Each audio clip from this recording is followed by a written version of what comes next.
Kolkata night রাইডার্সের ইনিংসের 18তম ওভারে বল হাতে মুস্তাফিজুর রহমান, ব্যাটিংয়ে আন্দ্রে রাসেল, আর যথারীতি স্টাম্পের পেছনে গ্লাভস হাতে দাঁড়িয়ে মহেন্দ্র সিং ধোনি। একদিকে চোখ ভালোভাবে আটকে গেল সবার। কিপিং করার জন্য ধোনি যেখানে দাঁড়িয়ে আছেন কিছুটা অদ্ভুতভাবে, কারণ গ্লাভস হাতে এটা ধোনির আইডিয়াল জায়গা নয়। তবে কোনো কারণ ছাড়াই এমনটা করেননি 5 বারের আইপিএল শিরোপাজয়ী অধিনায়ক মহেন্দ্র সিং ধোনি, বরং এটা ছিল মাস্টার প্ল্যানের অংশ। মুস্তাফিজ অফ স্টাম্পের বাইরে বল করবেন এবং সেটা আরও বাইরের দিক দিয়ে বের হয়ে যাবে, আর সেজন্য ধোনি নিজের জায়গা ছেড়ে বেশ কিছুটা সরে স্ট্যান্স নিয়ে এই প্ল্যানে বাজিমাত করেছেন মুস্তাফিজুর রহমান।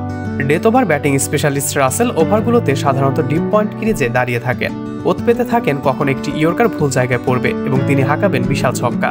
কিন্তু সোমবার সেটা করতে পারেননি রাসেল। একে তো মুস্তাফিজ সোলার ছেড়েছেন, তার উপর বল ফেলেছেন রাসেলের শুটিং রেঞ্জের বাইরে। ফলাফল পিজ অ্যামেজিং মাস্টার প্ল্যানের সামনে। নাকানি চোবানি খেয়েছেন আন্দ্রে রাসেল। 2 রান দিয়ে সঙ্গে তুলে নিয়েছেন 2টি উইকেট। উদ্ধার করেছেন দেশে ফেরার আগে রেখে আসা নিজের পার্পল ক্যাপ। শেষ ওভারে 2টি উইকেট পেলেও মুস্তাফিজই সেরা। এমনকি ম্যাচের টার্নিং পয়েন্ট যে 18তম ওভারে তার দৃষ্টি এড়ায়নি। সাবেক ব্রিটিশ ক্রিকেটার এবং ধারাভাষ্যকার মাইকেল ভন মুস্তাফিজকে প্রশংসায় ভাসিয়ে বলেন কিভাবে ফিজের মাস্টারমাইন্ডের কাছে ধরাশায়ী হয়েছেন আন্দ্রে রাসেল। রাসেলের বিপক্ষে সে কোথায় বোলিং করেছেন। রাসেল হয়তো ভেবেছে আমার চোখের লাইন থেকে একটু দূরে বল করবে, উইকেটে বল রাখবে, কিন্তু মুস্তাফিজ কোথায় বোলিং করেছে দেখুন। সে এমন জায়গায় বোলিং করেছে এমএস ধোনির গ্লাভসে ও এজ হচ্ছে।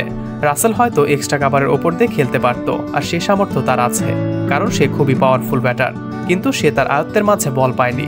অন সাইড দিয়ে সে বেসবলের মতো করে খেলার চেষ্টা করেছে।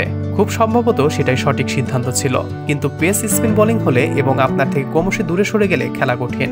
তারা বেশিরভাগ বল মিস করেছে, এতে অবাক হওয়ার কিছু নেই। এ ধরনের অ্যাঙ্গেলে বল খেলা কঠিন। জাতীয় দলের জার্সিতে বল হাতে এভারেস্ট পারফরমেন্স করা মুস্তাফিজ চলমান আইপিএলে এবার সেরা বোলার। সামনে টি-20 বিশ্বকাপ। তার আগে সিএসকের হলুদ জার্সি গায়ে জড়াতে মুস্তাফিজ কিভাবে সফল হচ্ছেন এই প্রশ্নের উত্তর খুঁজে বের করার সময় নিশ্চয়ই এসেছে।